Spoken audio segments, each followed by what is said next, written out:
subscribers. Missing someone. Congratulations.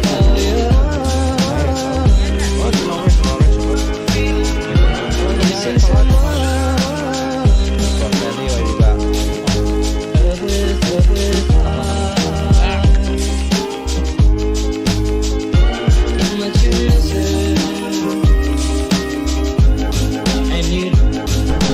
God damn it, nang ngam rồi. Hoy ne. Ha, ko hoy ngam da. Side pura chasing the sunset to ta re ne. Oh! Oh, why was that? And you did it right from the start.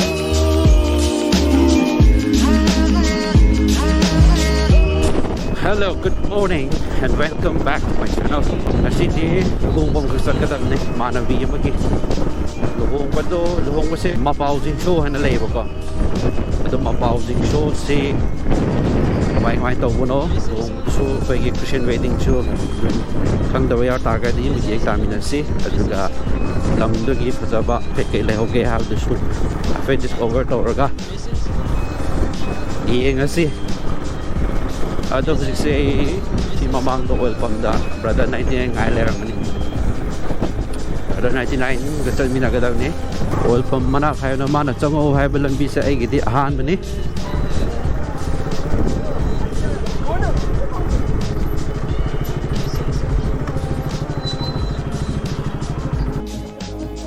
Thôi hockey player mà em lấy mình ra mình, ui sao nào chứ hậu dream mà nên tao cái gì, con thua cái này,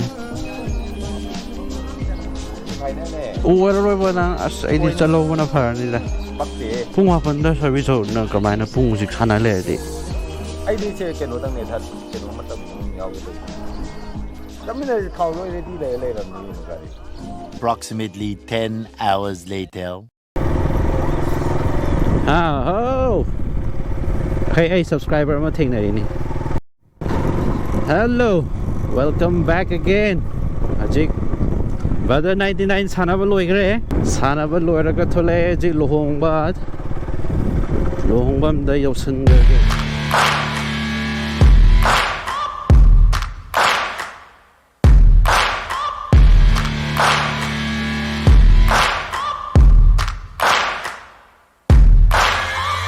Searching for greatness.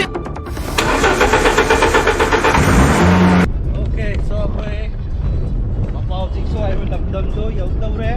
Ô mà đi thiêng nghe, do brother nè. Đâu sẽ bảo đấy, làm gì? WRC đâu đi WRC.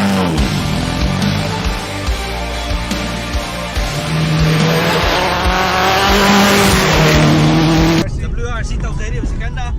Rally racing đi. Wow. Đi ra một con kem mặt tao ra thế. WRC thấu đi. Ok này đi đây. Left right. Lắm đi. Xin. Nào mẹ. Mà đi bên đây. Wow. Woo.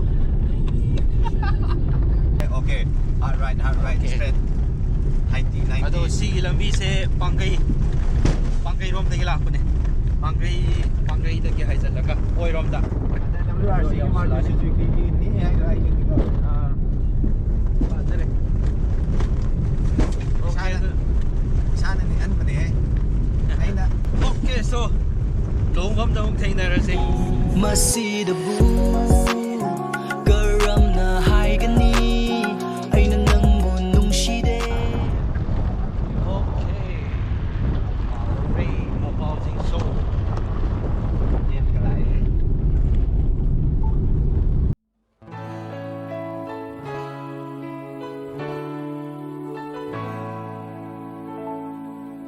Mà touring wearily Zimi ka shok taran Hor chamri ma take gym Awam ting na raha Và nấu con lấy shi mai Sila ka ngay yak sila. Mà si na riri pan Paningung So first, congratulations. Ay, di kangiga.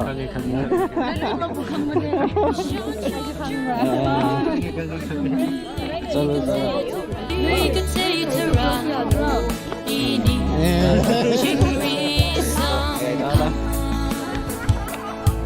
整个记得日用可爱努力整个记得日用可爱就是无差 photo number बनी ना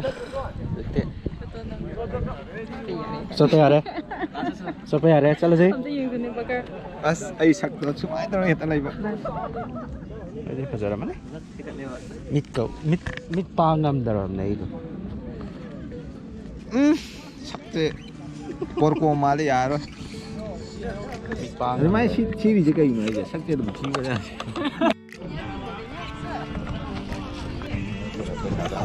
mai khami ba ase je mai ground je fajara ne Fazai Pudua kai ko Pudua daw ka la di cao ni. Coffee ko je ba ka.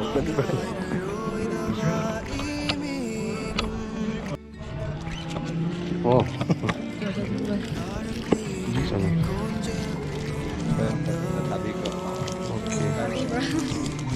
thank you Moi ni kasi keba apps to Joker only apps.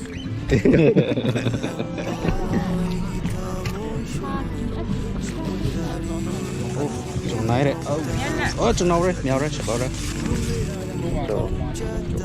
오케이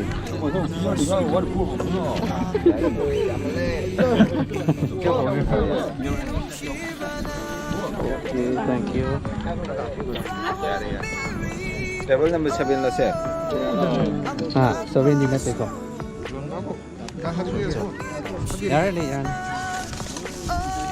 thank you 아 what Yare.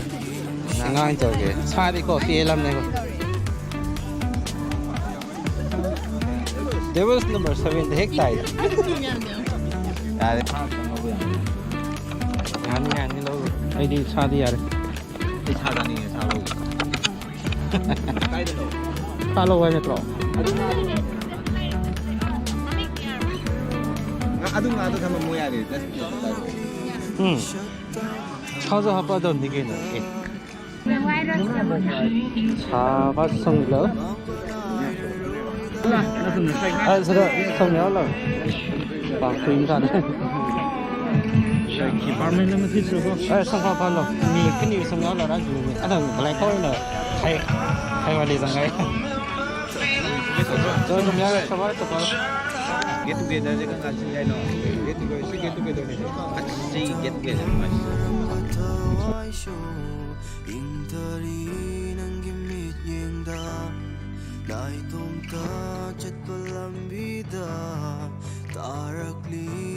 Bakal ibu ini kambing. Was kita pa hapon he. Ada 99 ibu ini. Wiki udah masak. Selesai. Apa lo kaya? Asyik yang saya sekolah sila. Home dia. Dia party window ya dia. Kom dulu tao.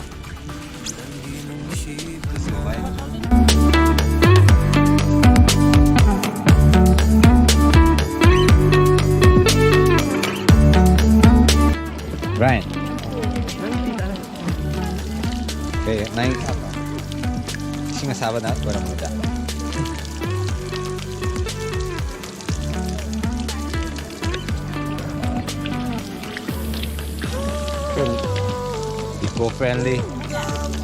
Eco-friendly 어리바 거기. 한번. 아유 무더운 게.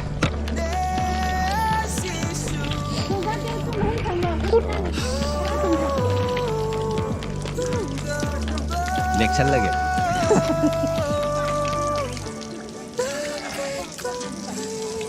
원주 씨는 한 거래 마이너가 안 따라가 이거 벨리 좀 보는 거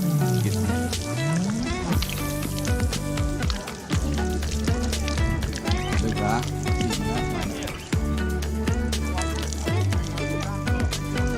나이스 그래 브라더 아까 서비스도 이제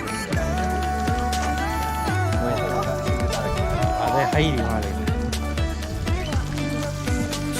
ꯑꯇꯩ ꯖꯒꯥꯗ ꯀꯩꯝꯇ ꯎꯗꯕ ꯆꯤꯡꯗ ꯌꯥꯝ ꯇꯧꯅꯕ ꯀꯩꯅꯣꯅꯤ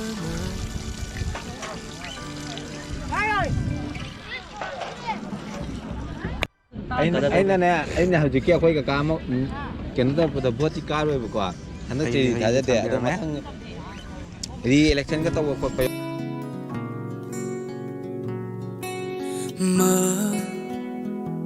Mepeningsa Ini tada Rasam pengrada Metai sama Ini tada Ngerok rada Iwi vang vamang shong katana Iwi vang na yer kami lakla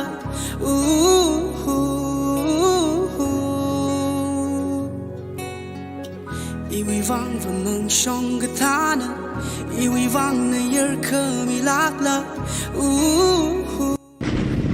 Saan fazendo Kazing ram li la na wi As a kangari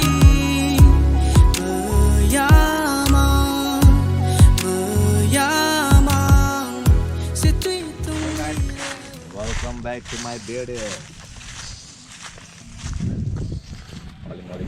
Thousands of tears later. Signal dah lah thale yang ko. Signal tu. Signal dah lah thale. Sai degi straight thori ne mai je tu ka signal sukai hai jan da ba. Kulung mamang. Sai ta mayai de hek thousand le. Oi thau bra se thau da ye thau bra se thau da. God damn it, nang ngam rồi he. Oi ne. Tha thau bra ngam jar. Rồi bike thau bra đi thau đấy. Ice cream dukan je. 800 ta. Lai sal le man.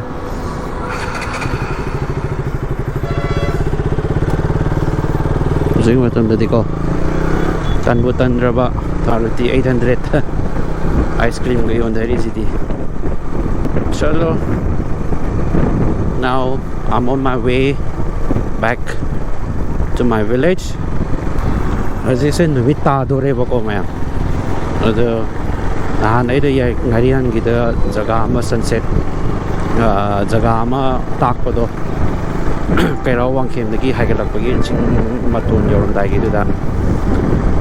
Hamaga hapet sunset hujik sunset ta dore ko chap chana bar timing je amti ye se ko ado ai thojala ge du da jawudi yaw dore do nang da ba yeng si sunset phajaba right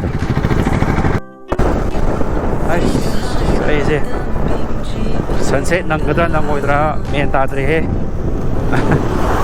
mita ro ke dom dre ta mita ba se khangau dam ne wo minit ani an da pat no haizen ke ba de si lay udi lay di adu yang se nang gada si de pura chasing the sunset to ta ne thoi na nang no hona di na de adu ki thoi na number videos na de du ta ka so son tan za thu wai ta le mai am sunset nang dre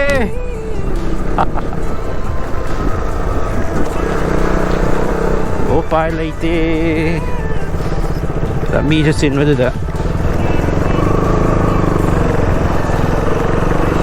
an hek thor ko sungam da aduna video se side di lo lage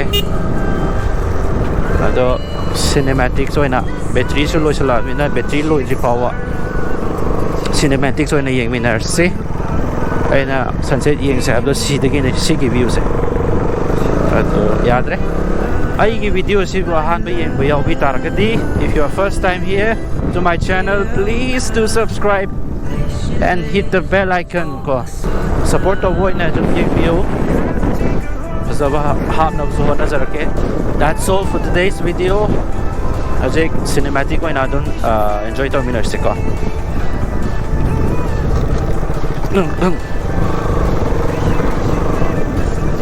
Oi!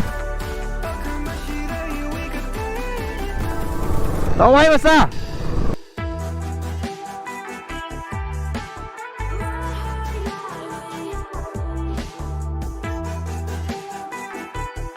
Nepal ngasi da hak leira kham dine